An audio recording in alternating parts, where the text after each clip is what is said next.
I never imagined that one day I would sit alone in my bedroom, staring at the wall, trying to understand where my life went wrong. I always believed that love was something pure, something warm, something that held two people together no matter what storms came. I thought my husband and I had that kind of love. I thought we were unbreakable. But life has a strange way of showing you the truth. Sometimes slowly, sometimes painfully, sometimes all at once. And in my case, it was all at once. I started noticing small changes in him first. Not big changes, not obvious changes, just small things like how he stopped saying good morning the way he used to, how he became quiet at dinner, how he kept his phone face down, how he walked out of the room to answer calls, how he smiled at messages he never shared with me. At first, I told myself, he is tired. Work is stressing him. This is normal. But my heart knew something was wrong. One night, I sat on the sofa waiting for him. The house was silent. My food was cold. My eyes kept looking at the clock. 10 p.m., 11 p.m., midnight. When he finally walked in, he didn't even look tired, just distracted, distant, like his mind was somewhere else. I asked gently, "Are you okay?" He simply nodded and went straight to the shower. No hug, no smile, not even a look. It felt like a small part of me cracked that night. I ignored it. I forced myself to. But day by day, that crack grew. One afternoon, his phone buzzed while he was in the bathroom. Normally, I never touched his phone. But something inside me whispered, "Look." It wasn't curiosity, it was fear. Fear of what I already knew deep inside. I picked up the phone slowly. The screen showed a name I did not recognize. A woman's name. My hands started shaking. I felt my chest tighten. My throat felt dry. But before I could see anything, he walked out of the bathroom. He saw me holding his phone. He snatched it quickly. And for the first time, he yelled at me. That moment changed everything. A man who has nothing to hide never reacts with anger. His anger was my answer. He didn't need to say anything. He was cheating. I didn't scream. I didn't fight. I didn't cry in front of him. Instead, I walked to the bedroom and locked the door. And then, I broke down. I cried like a child. I cried until it hurt to breathe. I cried until I felt empty. I cried until my pillow was soaked. I cried for the woman I used to be. I cried for the love I gave.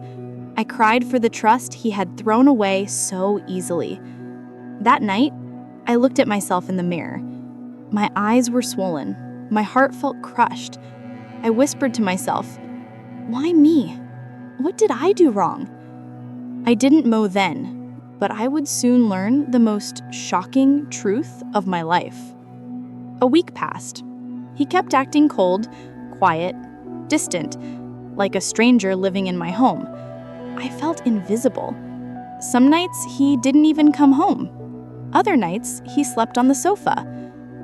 My heart knew the truth, but my mind needed proof. One morning, when he left for work, something inside me told me to check his old laptop, the one he didn't use anymore. He thought it was broken. He thought it didn't turn on. But I tried, and the screen slowly lit up. My heart started beating fast. I don't know if it was fear or hope. Maybe both. I searched through the folders. Nothing. Then suddenly, one folder appeared at the bottom of the screen. A hidden folder. My hands froze. I clicked it. Inside, there were photos. So many photos. Screenshots of chats, messages, emails, dating app profiles. My heart stopped. He wasn't cheating with one woman. He was cheating with many. At that moment, something inside me died. But that wasn't the real shock. Inside that same folder was a note. A note that explained everything. It wasn't about the women. It wasn't about love.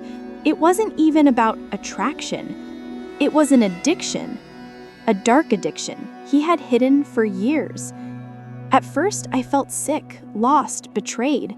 How could the man I loved fall into something like this? How could he hide such a big part of himself? How long had he been suffering? How long had I been loving someone who wasn't okay? For the first time, I saw the truth. He wasn't only breaking me, he was breaking himself too. For years, he lived with shame, loneliness, and secrets he didn't know how to talk about. It didn't excuse what he did, it didn't make it right, but it made me see the full picture. And in that painful moment, I finally understood. Sometimes people cheat, not because you are not enough, but because they are broken. When he came home that evening, I didn't scream, I didn't throw anything, I didn't accuse him. I simply said, "I know everything," and I watched his face fall apart. At first he denied, then he blamed me, then he blamed stress, then finally he broke down. He confessed everything, his addiction, his shame, his fear that if I told him, he would leave me. He cried harder than I had ever seen. But my heart, I didn't know how to feel. Was I angry? Yes. Was I hurt? Deeply. Was I confused? More than ever. But a small part of me still felt pity, because behind that cheating husband, I saw a scared, broken man. A man drowning in his own darkness. I stood at a point in my life where I had two choices: leave him forever, or try to help him heal, but only if he truly wanted to change. And for the first time, he genuinely asked for help, not as a husband, not as a man trying to save a marriage, but as a human being falling apart inside. He told me, "I don't want to lose you. I don't want to lose myself either." Healing didn't happen overnight. Trust didn't magically come back. Love didn't suddenly feel safe. But he took responsibility. He went to therapy. He cut contact with everyone from his secret life. He gave me access to everything: phone, laptop, accounts. He faced his addiction. He faced himself. And I slowly healed too. I learned that forgiveness is not weakness, it is strength. But forgiveness doesn't mean forgetting. It means choosing peace over pain. Some days we talked, some days we cried, some days we fought, some days we held each other. Slowly, step by step, we began rebuilding something new. Not the old marriage. That one was gone forever. We built a new one based on truth, not perfect, not easy, but honest. I never expected it, but something beautiful started growing inside me. A new version of myself, stronger, wiser, more aware of my worth. And him? He changed too. Not because I wanted him to, but because he wanted to change. The addiction he once hid became something he confronted bravely. The walls he once built came down slowly.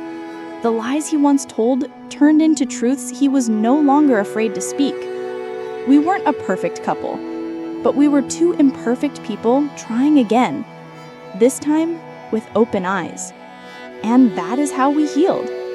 Not all marriages survive cheating. Not all people deserve another chance. Not all wounds healed the same way. But in my story, the one secret I discovered wasn't his addiction. It wasn't the folder. It wasn't the women. Sometimes the person who hurts you the most can also be the person who grows with you the most, but only if they are truly willing to change. If my story touched your heart, please support the channel. Your like, comment, and subscribe may help someone who is silently fighting their own battles. Share this video. Someone might need this message today.